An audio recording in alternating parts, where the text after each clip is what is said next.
আন্তর্জাতিক মে দিবসে শ্রমিক দলের র্যালিতে অংশগ্রহণ করায় দিনাজপুরের হাকিমপুর থানার অফিসার ইনচার্জ সুজন মিয়াকে প্রত্যাহার করা হয়েছে।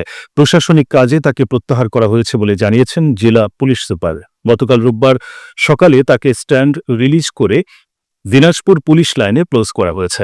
শ্রমিক দলের একটি র্যালিতে ওসি সুজন মিয়া ব্যানার ধরে বিভিন্ন সড়ক প্রদক্ষিণ করেন। ভিডিওটি মুহূর্তে সামাজিক যোগাযোগ মাধ্যমে ভাইরাল হলে বিভিন্ন মহলে আলোচনার ঝড় ওঠে। ওই ভাইরাল হওয়া ভিডিওতে দেখা যায় হিলি চর মাথা মোড়ে শ্রমিক দলের কার্যালয় থেকে জাতীয়তাবাদী পৌর শ্রমিক দলের ব্যানার সম্বলিত র্যালি বের হয়ে হিলি স্থলবন্দর এলাকার সড়কগুলো প্রদক্ষিণ করে। শ্রমিক দলের ব্যানার সম্বলিত র্যালিতে প্রথম সারিতে মাঝখানেও ওসি সুজন মিয়া এবং তার দুই পাশে বিএনপি সহ শ্রমিক দলের নেতাকর্মীদের দেখা যায়। সেই র্যালিতে এক জিয়া লোকান্তরে লক্ষ জিয়া ঘরে ঘরে শ্রমিকের রক্ত বৃথা যেতে দেব না এমন অসংখ্য দলীয় স্লোগান শোনা যায়। হাকিমপুর থানা ওসি সুজন মিয়া বলেন, তাকে হাকিমপুর থানা থেকে ক্লোজ করা হয়নি, তবে দিনাজপুর অপরাধী বিভাগে বদলি করা হয়েছে।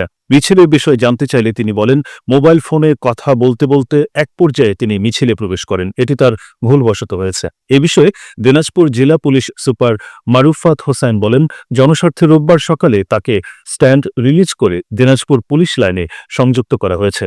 শুধু একটি বিষয় না, নানা বিষয়ে এমন বদলি হয়ে থাকে, যেমন তার পেশাগত দক্ষতা, এলাকার পরিস্থিতি যাচাই বাছাই করে বদলি করা হয়।